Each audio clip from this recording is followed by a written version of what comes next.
Halo teman-teman semua, kembali lagi di channel Guru Jagoan. Kali ini kita akan membahas empat hal kesalahan yang sering dilakukan oleh pengelola website, khususnya bagi pemula. Dan di sini mengelola website sangatlah penting teman-teman. Jadi kalau kita websitenya tampilannya menarik, keren, rapi, tertata, maka di sini akan mempertahankan pengunjung. Maka jangan sampai teman-teman melakukan 4 kesalahan yang sering dilakukan oleh pengelola website. Yang pertama adalah ukuran gambar yang tidak konsisten. Jadi kalau kita perhatikan, ukuran gambar itu banyak yang kadang itu berubah-ubah. Ya, ada yang besar, ada yang tinggi gitu ya, ada yang lebar gitu, ada yang kecil, bahkan ada yang tidak ada gambarnya. Ini hindari teman-teman. Jadi kalau kita mengelola website, maka pastikan ukurannya dari awal sampai akhir seterusnya itu sama. Misalkan lebarnya 300, tingginya itu 200, ya segitu terus. Sehingga gambarnya akan terlihat rapi. Ya, pastikan teman-teman memiliki template namanya. Nanti untuk slideshow seperti ini, untuk postingan seperti ini, untuk banner seperti ini. Sehingga apa? Nanti teman-teman akan konsisten ukurannya, sehingga websitenya akan bisa dipertahankan kerapiannya. Oke, yang pertama, ukuran gambar tidak konsisten. Maka teman-teman jangan sampai melakukan kesalahan ini. Kemudian yang kedua, ukuran file terlalu besar.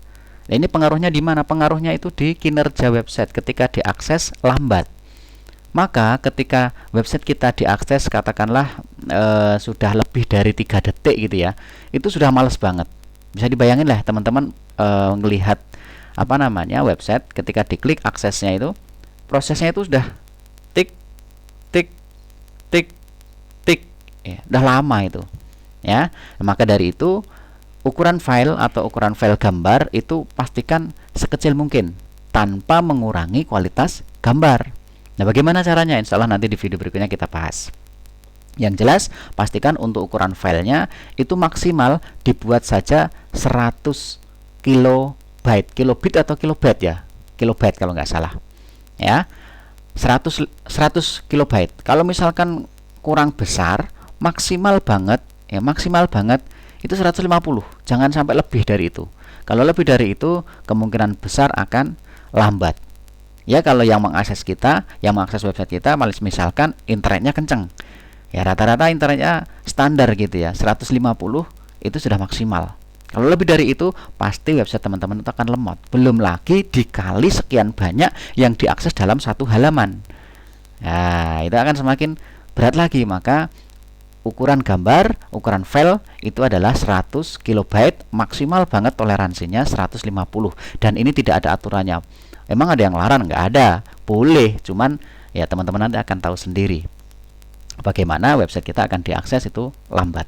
Kemudian kualitas gambar yang rendah. Nah, di sini teman-teman, meskipun kita menekan size,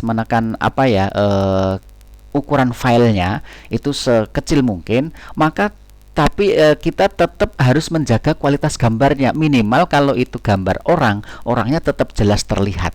Kalau misalkan itu gambar gedungnya tetap terlihat. Jangan sampai kita ngejar ukuran filenya kecil, misalkan kita kasih 20 kilobyte biar ringan banget gitu. Tetapi kalau gambarnya jadi blur, tidak bisa terlihat, maka kualitas gambarnya juga tidak bagus. Maka teman-teman, ukuran 100 kilobyte itu sudah sangat ideal. Ya, apalagi kalau misalkan teman-teman menggunakan ada aplikasi, kan banyak itu, nanti kita akan bahas ya. Itu kan banyak. Jadi teman-teman tetap dapat kualitas gambarnya bagus, tetapi ukuran filenya itu kecil. Nah, maka kualitas gambar jangan diabaikan. Kemudian yang keempat, yang terakhir, ini adalah panjang teks yang tidak konsisten. Jadi teman-teman hindari penggunaan teks yang berlebihan. Dan jangan juga teman-teman hanya bikin artikel, bikin konten website hanya satu paragraf. Ya mungkin isinya itu tidak lebih dari 100 kata. Wah. Sehingga nanti ya cobalah dibuat dideskripsikan ya, sehingga pembaca itu hanyut dalam artikel kita, hanyut dalam konten kita, sehingga betah dalam membaca di konten website kita. Itulah 4 kesalahan yang sering dilakukan atau sering dialami, namun barangkali tidak sadar dilakukan oleh pengelola website pada umumnya, yaitu yang pertama, ukuran gambar tidak konsisten, yang kedua adalah ukuran file terlalu besar, dan yang ketiga adalah kualitas gambar yang rendah, yang terakhir adalah panjang teks yang tidak konsisten. Mudah-mudahan bermanfaat, dan jika ada pertanyaan silahkan tulis di kolom komentar atau barangkali bisa melalui email, tapi kalau email biasanya jarang terbaca ya. Silahkan tulis saja di kolom komentar, insya Allah nanti kita bahas bareng-bareng, kita belajar bersama, dan mudah-mudahan bermanfaat. Sampai ketemu di video berikutnya. Selamat belajar, selamat mencoba, dan tetap semangat.